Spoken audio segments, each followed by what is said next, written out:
Ben ritrovati con Penalty, tutto il calcio di cui il calciovero non parla mai. Ogni mercoledì per raccontare il campionato di Serie D e il campionato di eccellenza, mentre il giovedì, come al solito, potete seguirci attraverso i canali social con la puntata dedicata solo ai 4 gironi del campionato di promozione e ai 6 gironi del campionato di prima categoria. Partiamo subito con il girone A del campionato di promozione.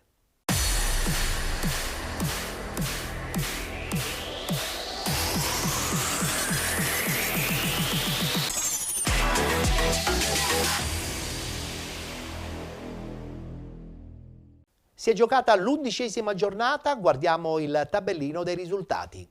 Accademia Trapani Petrosino 1969 1-1, Città di Carini batte Alba Alcamo 2-0, Folgore Castelvetrano batte Città di San Vito Lo Capo 2-1, Iccarense Casteltermini 1-1, Fulgatore batte Partini Caudace 2-1, Camarat batte Gemini Calcio 2-1, ha riposato il Marsala.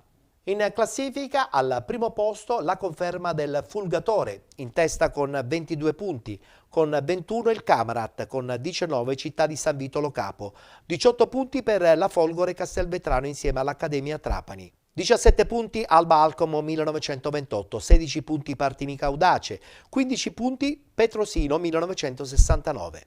Con 13 punti il Gemini Calcio, 12 punti il Città di Carini, 10 punti Iccarense, Casteltermini 4 punti, chiude la classifica il Marsala. Parliamo adesso del girone B del campionato di promozione.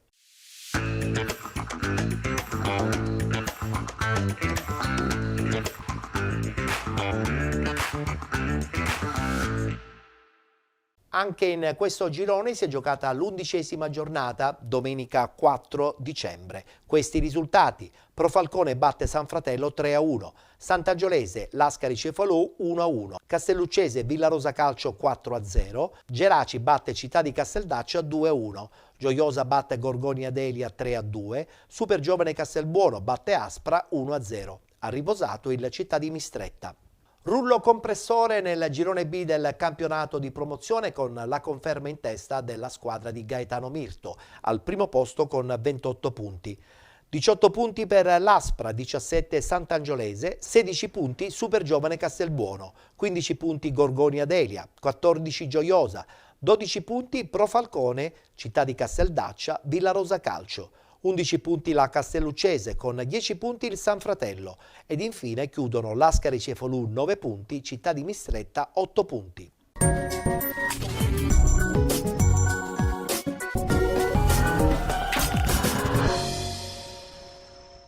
Benvenuti al Comunale di Marineo, provincia di Palermo e città di Casteldaccia Geraci, 11ª giornata del girone B di promozione siciliano. Velardi cerca di accentrarsi, poi si trova davanti Ferrara, pallone spazzato, la gestione con il petto di Ignoffo, ma il pallone viene recuperato da D'Agostino, pallone in profondità, Marrone davanti la porta, calcia alto, ancora Gioacchino Serio che si allunga il pallone in fascia, poi va verso il centro, calcia da fuori Serio, altra conclusione fuori, il recupero del Geraci. Serio, pressione, entrata di Ferrara, tutto ok, pallone di Fernandez a sfiorare un grandissimo gol, ancora Serio, ne gira 2, poi pallone per Velardi, Velardi se lo sistema, ce l'ha sul sinistro prima, adesso con il destro evita 2 avversari in stato a Sodragna, Velardi sul secondo palo, invece dall'altra sponda c'è Antonino Catanzaro, 99, occhio Velardi, molto bene, si prende il calcio di rigore il Geraci con Claudio Velardi e ammonizione per Dragna. Velardi, palla da una parte, portiere dall'altra, il vantaggio del Geraci con Claudio Velardi. Coco, Marrone, Niassi, posizione regolare.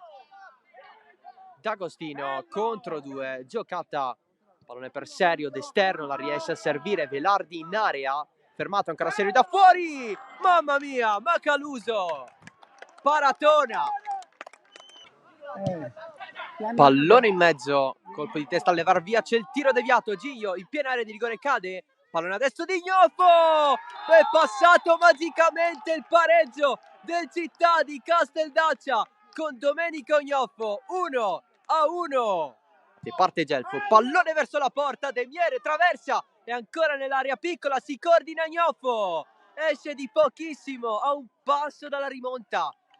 Adesso Gonzales, profondo, Velardi, posizione regolare, avanti il Geraci, pallone in mezzo, Serio, e solo il gol di Serio, non poteva sbagliare davanti Macaluso, il 2-1 del Geraci con Gioacchino Serio. La battuta del calcio d'angolo, colpo di testa, ma niente da fare, ancora una volta alzata, De Miere esce, occhio a Gnoffo, limite, c'è il tiro di Fiore che finisce fuori, traiettoria verso Pecoraro, più vicino rispetto a prima a segnare. Ma Serio, c'è il colpo di testa alla traversa di Velardi, Geraci un passo dal 3-1, Valor con a te, Valor è ufficiale, la vittoria del Geraci in casa della Città di Casteldaccia, 2-1.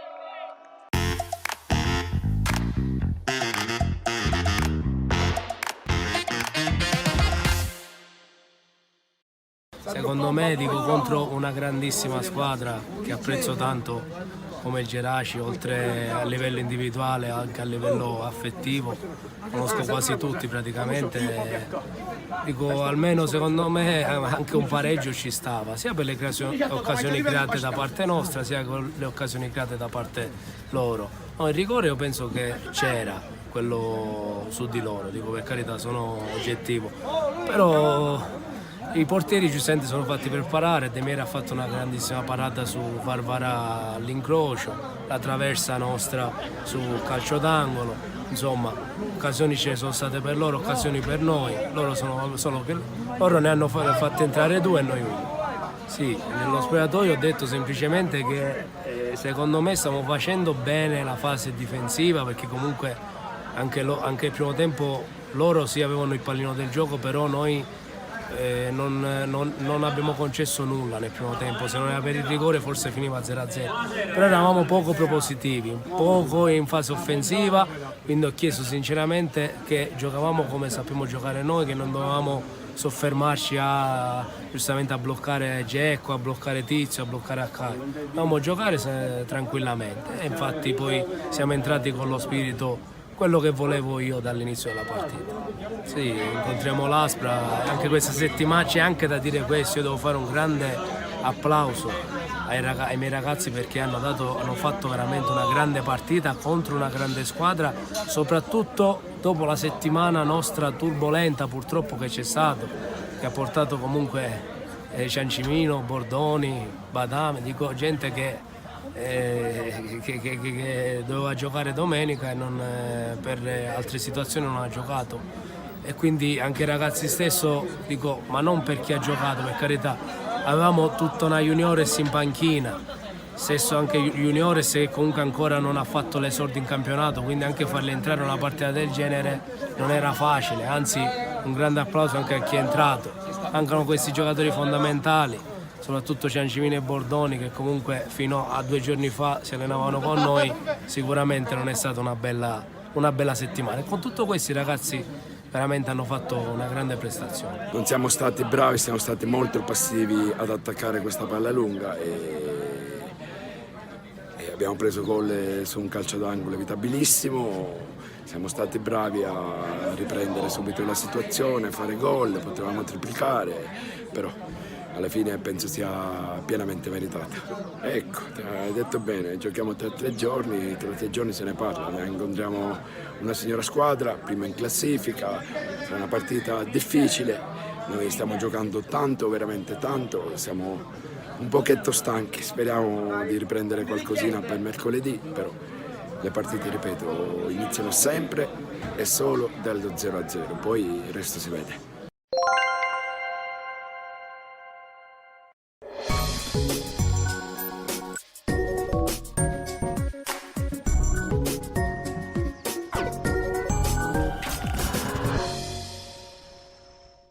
Al ritorno in campo dopo quasi un mese il Pro Falcone fa su il derby del Fresina contro il San Fratello e brinda alla prima vittoria fuori casa del campionato. Una sfida che gli ospiti chiudono in appena 9 minuti, infatti al settimo di gioco ci pensa già Di Stefano con una sassata da fuori area a fulminare Indriolo e spianare ai suoi un pomeriggio che diventerà indimenticabile. Passano appena 90 secondi e il Pro Falcone raddoppia con Carini, lesto ad agganciare in aria il servizio di Matteo Alessandro e da pochi passi battere Indriolo per il 2-0 giallo-rosso e che gli vale come quinto sigillo in campionato. Il San Fratello è alle corde, così al minuto 9 il Pro Falcone cala anche il tris, quando l'intramontabile Chicco Danna, dopo una corsa di 40 metri palla al piede, infila con un chirurgico destro a giro Indriolo, facendo così San Fratello 0, Pro Falcone 3 e per Danna si tratta della seconda rete in campionato. Nonostante il pesante passivo, i neroverdi provano a venire fuori dal guscio e dopo la punizione di Ditale, controllata da Benfatta, il San Fratello riapre il derby al minuto 20 quando Ugrotte Facundo raccoglie la spizzata di Vergara e col destro anticipa Benfatta, mettendo in rete, grazie anche all'aiuto di Traversa il Palo, il pallone dell'1-3 che gli vale come primo sigillo stagionale.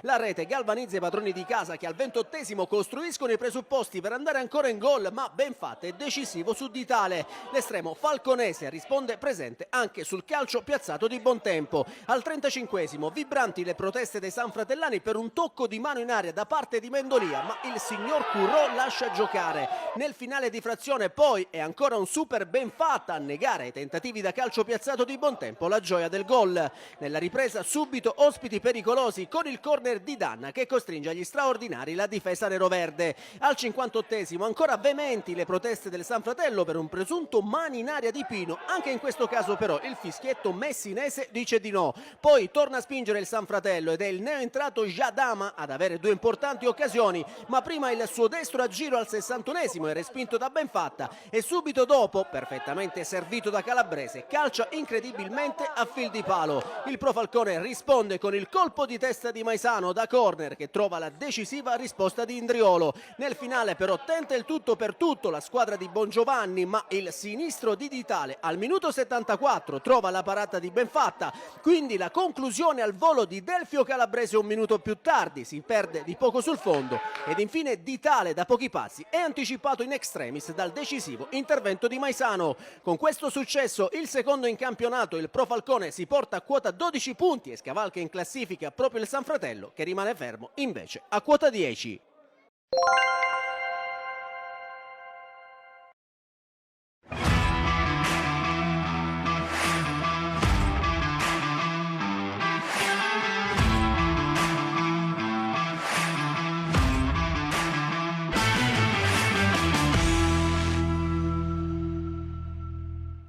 Undicesima giornata anche nel girone C del campionato di promozione. Questi risultati: Promende batte Atletico Messina 3-1, Catania San Pio X, Città di Aci Sant'Antonio 0-0, Valdinisi batte Sant'Alessio 1-0, Gescal batte Valle del Mela 3-2, Belpasso 2014 batte Messana 2-1, RSC Riposto batte Città di Calatabbiano 4-1, ha riposato la Nuova Azzurra Fenice. Un duo di testa a guidare il girone C del campionato di promozione. Parliamo dell'RSC Riposto ed il Belpasso al primo posto con 23 punti.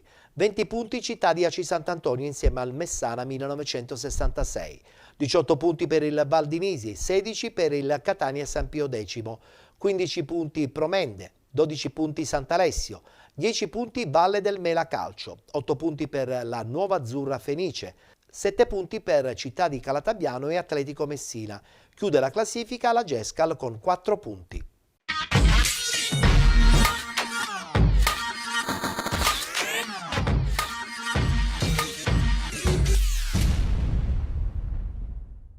La Russo Sebastiano riscatta il primo KO in campionato rimediato ad Aci Sant'Antonio e riprende la marcia vittoriosa, sempre in vetta alla classifica di promozione girone C. La RSC in biancorosso per l'occasione passa alla prima offensiva dal corner Leotta, la manca Nicotra, non Fabio Salemi che così rivede il gol in via eccezionale, non di testa bensì di piede.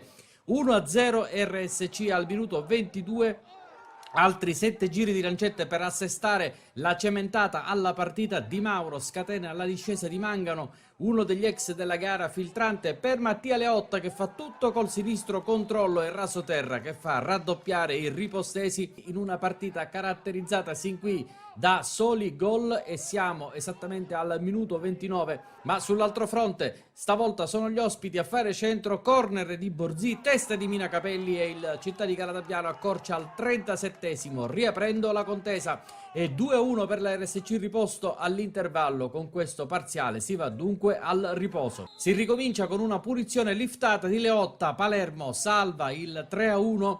RSC determinata a chiuderla senza sofferenze, ma Nicotra su questa palla aerea da corner si imbatte contro le spalle di Pappalardo, che respinge suo malgrado. Il gol nell'aria, e al 57esimo inizia un sontuoso Mangano che rompe sul nascere un tentativo d'attacco ospite, porgendola a Tornitore, altro ex della partita. Palla in verticale per Leotta, che parte perfettamente in linea con Calì e corre dritto verso il 3-1 poco prima del quarto d'ora, firmando la doppietta e il gol della sicurezza. Esaltazione massima dei tenori per una rete partita dalla zona più remota della RSC, e Leotta che sigla la rete numero 10 in campionato. 11 sono in totale i centri, con il gol realizzato anche in Coppa, e primo nel girone C di promozione, terzo miglior marcatore dell'intera categoria, alle spalle della coppia Serio-Velardi del Geraci, che ne hanno segnate 11 a testa. Sarà davvero un bel duello mercoledì. Il Calatabbiano prova a questo punto a rimettersi in corsa. Uno dei nuovi arrivati insieme al rientrante Binanti è Silvio Lapiana, colpo di testa da calcio d'angolo e palla fuori. Finisce la partita di Bonaventura e Patanè dentro Proietto e Papa, quindi Emanuele per Forzisi subito dopo il minuto 20, mentre la RSC accusa un piccolo calo. Qui Cisterna è impegnato in due tempi dalla distanza e poi è impegnato a bloccare questi due pericoli avversari da ottima posizione. A seguire è Napoli in corsa a depositarla sul fondo dopo assist in corsia di Maccarrone. Finito il periodo di appannamento ripartono le occasioni, a cominciare da questa di Mangano che su assist di Leotta sfiora il poker a Palermo battuto. Salvataggio provvidenziale sulla linea, evita il 4-1 e poi Tornitore su sponda di Mangano esalta l'estremo avversario da distanza ravvicinata. Quindi un lavoro da sinistra di Di Mauro si trasforma in un pallone invitantissimo per Emanuele, che si coordina bene ma non ci mette forza nel colpire. Alla mezz'ora Seminara decide di preservare, in vista della Coppa, Leotta dentro Napoli. C'è il tempo per l'ultimo gol di giornata, 3 firme in occasione del 4-1 al minuto 40. Mangano, Di Mauro e Stefano Proietto, che sale a quota 2 reti stagionali, partecipando al festival del gol dei suoi, che mantengono così la vetta, e adesso i punti sono 23 a braccetto col Belpasso, che ha superato la Messana nello scontro diretto. Messana che è rimasta staccata dal duo di vetta. Applausi nel finale per Tornitore, che viene rilevato da cartellone. Applausi dunque per tutta la RSC riposto, che adesso è chiamata a un finale di anno solare intenso e affascinante.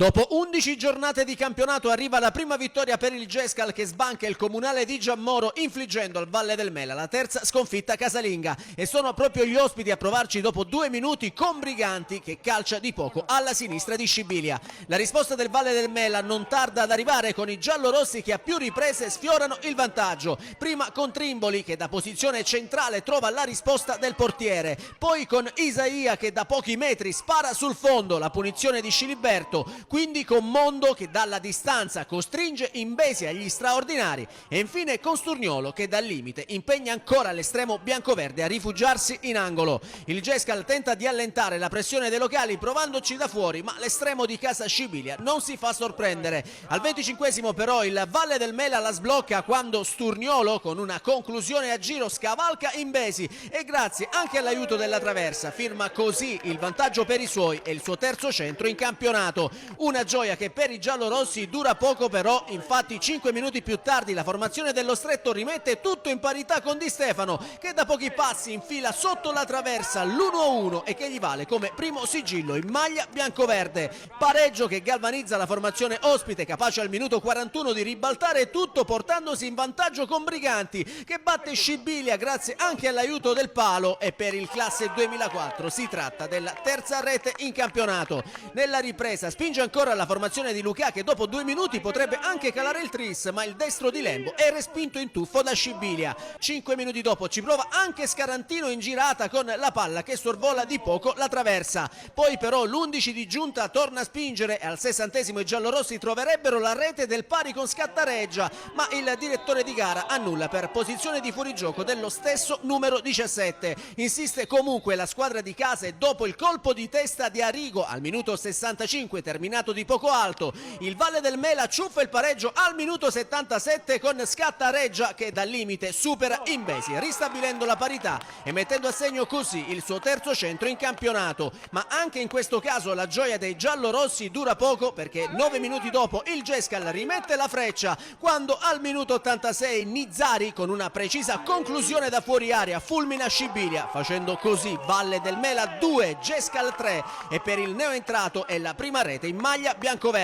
Nel finale poi la formazione di casa tenta il forcing disperato per rimettere la gara in parità, ma anche il tentativo di Scattareggia al minuto 92 non produce l'effetto sperato. Il Valle del Mela rimane fermo a 10 punti e mantiene le 3 lunghezze di vantaggio sulla zona playout, mentre sale a quota 4 il Gescal che si conferma in ultima posizione ma con la zona salvezza adesso a 4 punti. Partita importante per noi.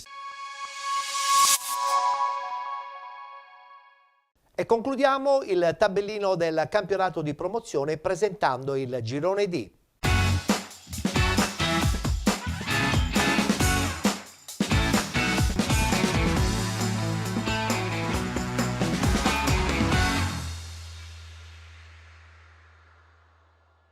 Undicesima giornata, eccolo qui il tabellino degli incontri disputati. Megara 1908 batte Pro Ragusa 2-0, FCM 2011 Mister Bianco batte Gimnica Scordia 2-1, Scicli SC Gela 1-1, Città di Caricattini Priolo Gargallo 2-2, Frigentini batte Vittoria 3-0, Mister Bianco Calcio batte Vizzini Calcio 1-0 ed infine Atletico 1994 batte Città di Avola 3-0. Al primo posto la squadra di Mirko Fausciana, parliamo dell'SC Gela, al primo posto con 27 punti, 25 FCM Mister Bianco, 23 punti Atletico Catania 1994, 18 Scicli, 17 Vittoria, con 14 punti Città di Caricattini, Gimnica Scordia, con 12 il Frigentini insieme al Mister Bianco Calcio, 11 punti per il Priolo Gargallo, 10 punti Città di Avola 2020, 8 punti il Pro Ragusa, chiudono la classifica Vizzini Calcio e Megara 1908 con 7 punti.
Settimana difficilissima con 7-8 giocatori più parte dello staff a casa con l'influenza dopo la partita di domenica, e quindi è stata veramente dura, considerare che un paio di giorni non ci siamo neanche allenati, però pensavamo comunque sia di almeno creargli qualche problema in più. Forse i primi 20-25 minuti ce la siamo giocati alla pari, il rigore ha sbloccato tutto e poi per loro si è messa in discesa. Ovviamente i nostri non sono alibi, perché poi alla fine quando scendi in campo devi comunque dare il massimo. Sapevamo che era difficile, ma siamo qua e ci mettiamo sempre la faccia.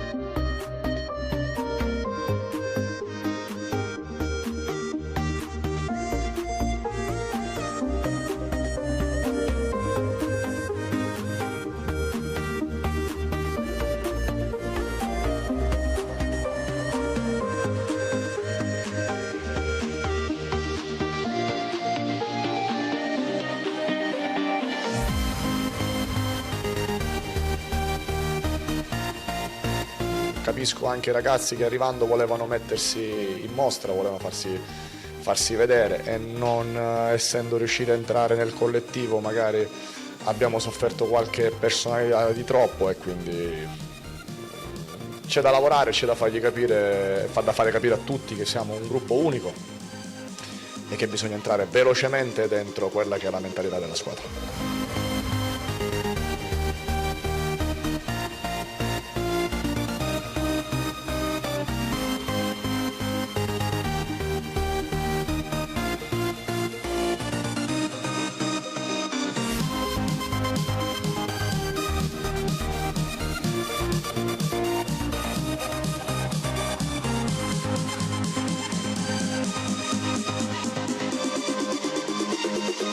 No, arrabbiato no, siamo qua, come ha detto il mister, ci mettiamo la faccia, io, il mister, il direttore sportivo e tutta l'altra società, quindi dobbiamo stare tranquilli, sereni, il campionato ancora è lungo e quindi i risultati verranno. Sicuramente il direttore sportivo Bianca ha lavorato bene, naturalmente come abbiamo detto non abbiamo potuto sfruttarlo al massimo perché sono arrivati, come ha detto il mister, un giorno e poi sono influenzati, quindi piano piano, insomma, la prossima settimana ci rifaremo.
Benvenuti da Giada Immobiliare. La professionalità come punto di partenza, la qualità dei servizi come riferimento essenziale. Tutto questo è Giada Immobiliare di Giuseppe D'Antone. Servizi di compravendita ed affitti, supporto per concessioni mutui e consulenza finanziaria. Ed inoltre assistenza partecipazione ad aste giudiziarie e consulenza tecnico-legale.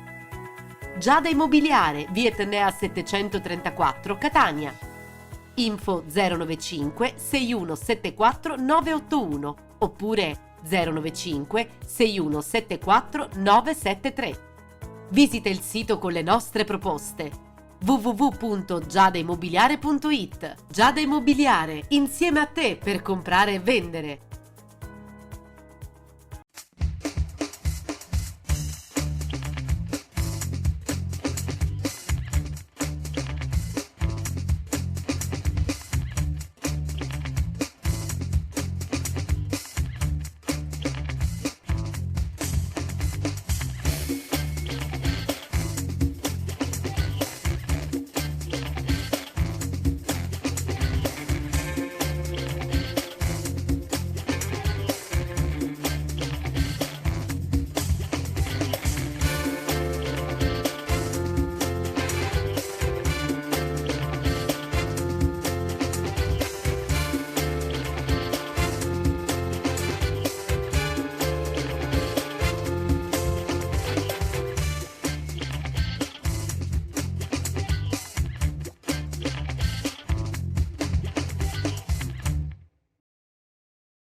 È la volta adesso di conoscere subito i risultati, le classifiche e vedere anche le immagini del campionato di prima categoria.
Nell'11ª giornata del campionato di prima categoria il Nicosia di Mister Picone ha rimediato un pareggio contro il Real Suttano, squadra che come il Nicosia naviga nella parte alta della classifica. Nel primo tempo il Real Suttano ed il Nicosia si studiano sostanzialmente, non costruiscono azioni da rete e la prima frazione di gioco si chiude sullo 0-0.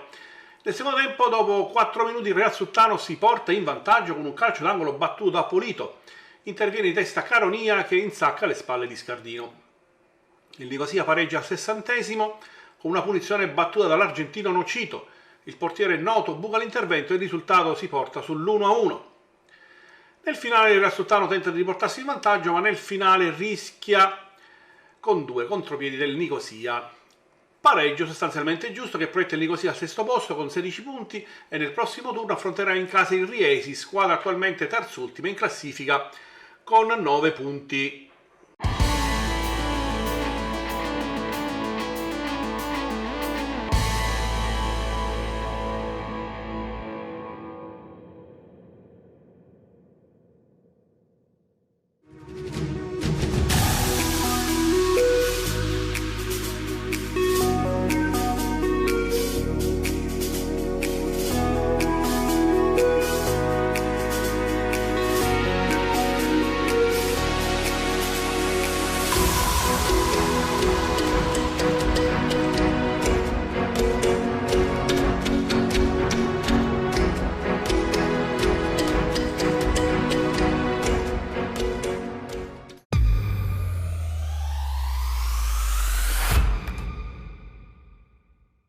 La gara si apre nel segno degli ospiti aluntini che spezzano l'equilibrio al minuto 4, quando Andrea Collura si sposta palla sul sinistro e fulmina Bologna sul palo lontano. Colpiti a freddo, i ragazzi di Tomasi provano a reagire e Casella di testa prova a pareggiare il conto, ma senza fortuna. Stessa sorte per Iuculano su calcio di punizione qualche minuto più tardi. Bravo Caruso ad abbancare la sfera. Numero 10 di casa che inventa per i compagni, ma Arcuri non incrocia a sufficienza e non batte l'estremo aluntino. Ospiti che tentano la via del raddoppio con Lunghitano, ma il tiro di punta al minuto 22 viene neutralizzato da Bologna. Superata la mezz'ora, la compagine di casa agguanta il pari col suo uomo migliore, Iuculano, che appoggia in rete di testa la sfera che calciata da Costa aveva colpito il palo. Padroni di casa che provano a mettere la freccia allo scadere della prima frazione, ma Arcuri calcia a botta sicura e Caruso di piede respinge la minaccia chiudendo la prima frazione. A ritorno in campo gli ospiti riservano lo stesso trattamento iniziale. Basilio Monastra approfitta della disattenzione di Mantegna e batte in uscita all'estremo Bologna riportando avanti i suoi. Iuculano prova a suonare la carica, ma il suo tiro al 50° non solletica Caruso. Estremo ospite che rimane immobile al 59° quando Barca a botta sicura non trova l'angolino basso alla sua sinistra. Classica legge del calcio, 3 minuti più tardi Lunghitano penetra in aria e viene agganciato da Caldore. Penalty per i ragazzi di Di Marco.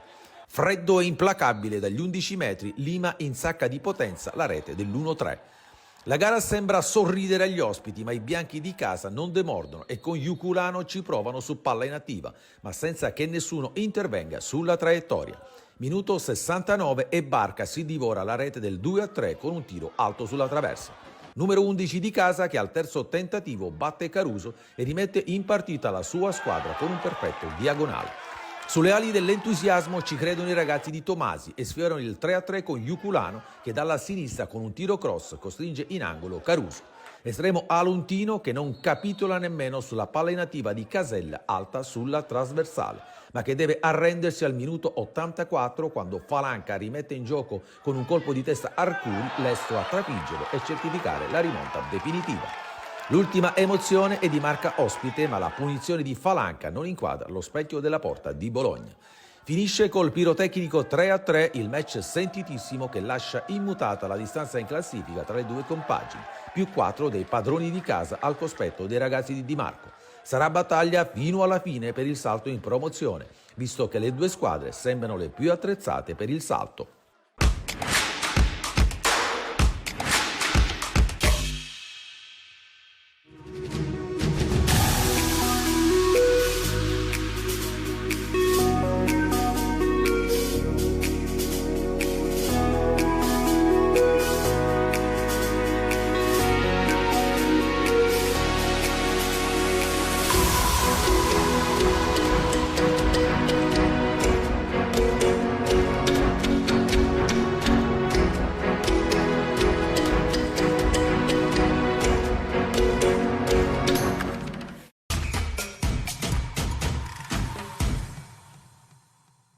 Un derby che i ragazzi di Caragliano provano subito a sbloccare con Paolo Mastroieni, il cui tiro però è respinto da Milone, che si salva anche con l'aiuto della traversa. L'Orsa risponde con Materia, che prima sciupa il vantaggio calciando in bocca a Foti da pochi passi e poi con un destro da fuori aria sfiora il palo alla sinistra del portiere. Nel finale di primo tempo però torna a spingere l'Aquila, ma i tentativi di Castellino al 31esimo e di Calderone al minuto 48 non producono il vantaggio sperato. Vantaggio che i biancorossi trovano comunque nella ripresa, quando al minuto 50 Pugliafito al volo col destro batte Milone, facendo così Aquila 1, Orsa 0, e per l'attaccante bafiese si tratta della quarta rete in campionato. Passano 10 minuti e l'11 di casa raddoppia con Castellino, che da pochi passi spedisce alle spalle del portiere l'invito di Rotella, firmando così il suo terzo sigillo in campionato. L'Orsa non ci sta e dopo la traversa colpita da Materia sul calcio piazzato, i barcellonesi accorciano le distanze al minuto 70, quando Pergolizzi spedisce alle spalle del proprio portiere una punizione calciata dalla sinistra per la rete dell'1-2.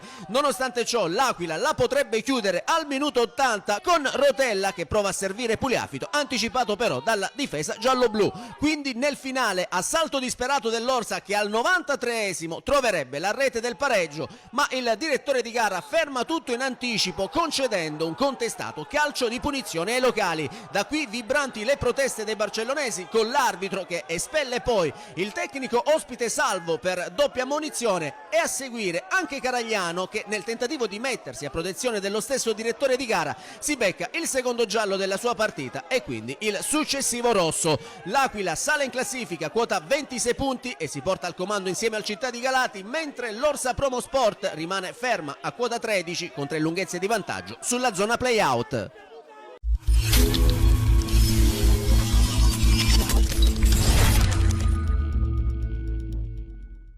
Bentrovati al comunale Gaetano Scirea di Santa Lucia del Mela. Inizia dicembre per il Torre Grotta, inizia con la partita in trasferta in casa del Melas, formazione di mister Borelli reduce dalla sconfitta per 2-0 contro la nuova rinascita Patti, formazione locale di mister Francesco Russo, che nell'ultimo turno ha pareggiato 2-2 contro la Folgore Milazzo, match affidato al fischietto catanese del signor Smario. Guardiamo la formazione del Torre Grotta per affrontare questa sfida: 11 iniziale: Maceri, La Spada, Arizzi, Merlino, Isgro, Marchese, Lopresti, Maviglia, La Spada, Abate, Caselli. Partiamo allora col film del primo tempo. Prima chance offensiva al quarto minuto, palla di Marcini per Lunghitano che calcia verso la porta, la risposta di Maceri in calcio d'angolo. Decimo, palla al centro per Abate, attacca anche il Torre Grotta, sulla fascia si libera Isgro dall'out sinistro, va il tentativo che per poco non trova il gol, sfiora solamente il palo Isgro. 18esimo, punizione di Marcini, pallone che termina alto sopra la traversa. Minuto 24, attacca nuovamente il Torre Grotta con Lopresti che serve La Spada,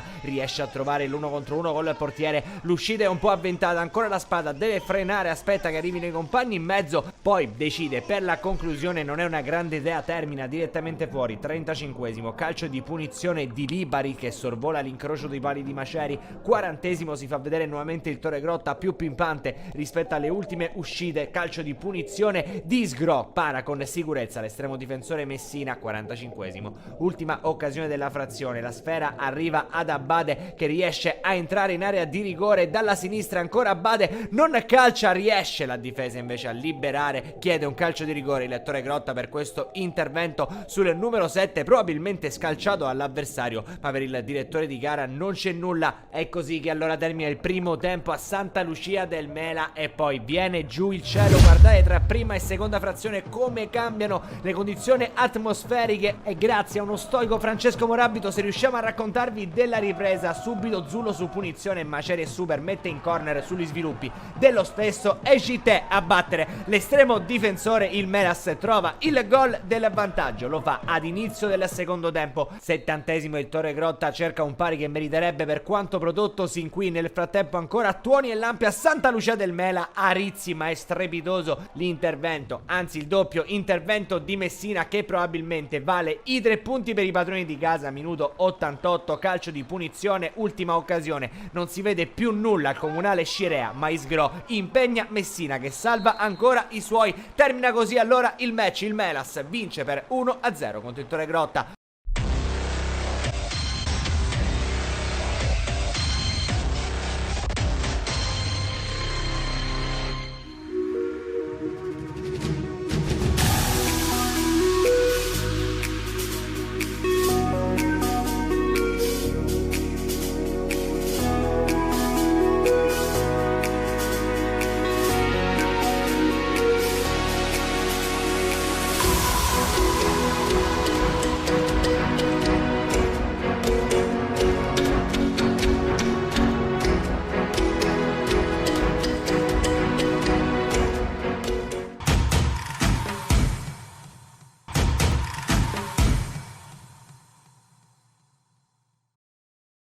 Si presenta con 4 novità, un centrocampista e 3 per la prima linea, un rinnovato a Città di Belpasso in occasione della sfida casalinga della terzultima d'andata con il Furci. Si sveglia a questo punto il Città di Belpasso a 5 dall'intervallo toscano per Puglisi che la mette in mezzo, Lavenia sotto porta non riesce a spingerla dentro colpendola male. L'azione prosegue con Blangiforti sulla corsia opposta e Marino che cerca di ispirare Capitan Catania, finale insistente di una manovra poco incisiva e così. Il Furci minaccia per altre 2 volte allo scadere, serve un formidabile genovese per spezzare i sogni di gol di Lorenzo D'Amico, il quale poi l'angola troppo sul susseguente calcio d'angolo e si va al riposo sulle reti bianche. Partita spesso spezzettata da falli, un po' di tensione frena le 2 squadre, il Città di Belpasso ricomincia con un piglio diverso alla ripresa, Blangiforti si fa largo nel traffico giallo-rosso, Consoli si inserisce nella trattativa, alla fine ci riprova Catania che è più pericoloso rispetto al tiro di cui sopra, la palla finisce di poco alta, Ferruccio cambia in attacco e fa esordire Palma al minuto 10 per dare una scossa a un reparto che soffre. La volontà di centrare i sospirati 3 punti c'è, ma manca la precisione dalle parti di Blangiforti che arriva in ritardo di testa su punizione di Catania. Qualche protesta poi per un offside segnalato a Toscano su assist di Di Sano, mentre l'unica azione degna di nota del Furci è in una punizione che rischia di fare male a 5 dalla mezz'ora. Quindi Leo per D'Amico che trova lo spazio a destra per il cross, ma Marvin Costa non prende appuntamenti con il gol. Bella vista per Consoli, è il secondo cambio per il CDB che poi si affida a Gabriele Amore, tra i migliori realizzatori della categoria col Campanarazzo sino a un mese fa, esce Marino. L'intesa con Palma è ancora da affinare per Amore, i 2 arieti atenei vanno al tentativo d'attacco su un lungo lancio da dietro, il Furci si difende bene in questo caso e poi dice grazie agli avversari che non sfruttano questa ennesima giocata offensiva del Città di Belpasso che nasce da Amore e Toscano per poi terminare così nel vuoto. A Lucio Marino altro pari per il Città di Belpasso che sale a quota 5 punti. L'anno solare si chiuderà con Santa Venerina fuori e riposto dentro. Servono urgentemente punti per poi lanciarsi nell'arrembaggio salvezza al Giro di Boa.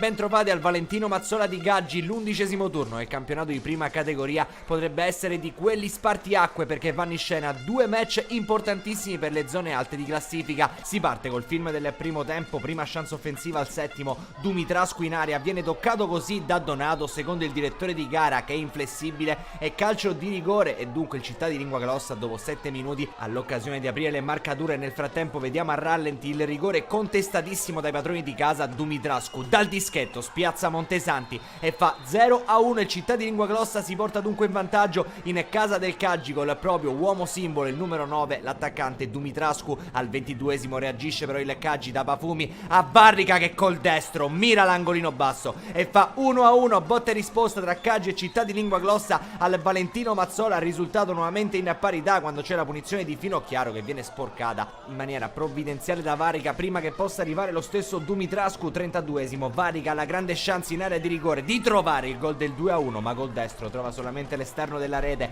34° calcio d'angolo sul secondo palo, ci prova il Caggi, colpo di testa di Pafumi, tra i migliori di mister Camarda quest'oggi, che però mette sul fondo. Poi Franco viene fermato da Vecchio dopo questa bella serpentina in area di rigore. Importantissimo il portiere del Città di Lingua Glossa in questo caso. Minuto 38, ultima chance della frazione con Franco che riesce ad appoggiare per Chirillo, si porta la palla avanti, mira con il destro, la manda alta sopra la traversa. Termina così il primo tempo non sicuramente spettacolare al Valentino Mazzola di Gaggi. Ovviamente il terreno di gioco condiziona e come entrambe le formazioni la ripresa con 2 cambi tra il 63° e il 78°. Escono Pafumi e Alaimo, dentro Riccine e Cosentino, non ci sono azioni pericolose fin lì. Poi all'81° Cantarella serve Varica in area di rigore sul più bello, incredibilmente Cicca la conclusione la mette sul fondo. Ancora all'81° dentro lo Iacono, fuori Franco. 85° cross di Mannino dalla destra e improvviso ancora per Varica, si coordina sul secondo palo, colpisce al volo col sinistro,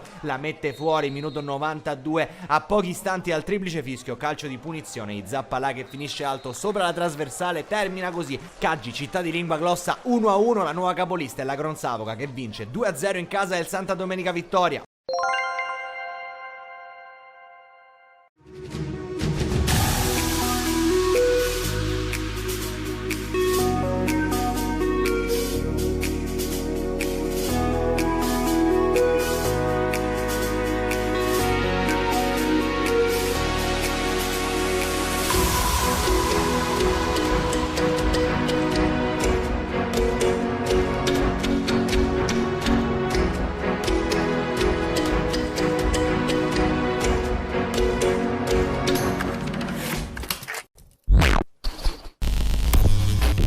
Si conclude qui la nostra puntata dedicata al calcio dilettantistico siciliano. Nella puntata odierna abbiamo rivisto insieme i 4 gironi del campionato di promozione e i 6 gironi del campionato di prima categoria. Noi per quel che ci riguarda ci rivedremo in versione live sul canale 15 del digitale terrestre di 7 Gold mercoledì prossimo alle ore 13, mentre per parlare di promozione di prima categoria vi aspetto in versione on demand sulla pagina Facebook Penalty e anche sul nostro canale YouTube Penalty Programma Sportivo. Grazie per essere stati con noi. Appuntamento alla prossima settimana.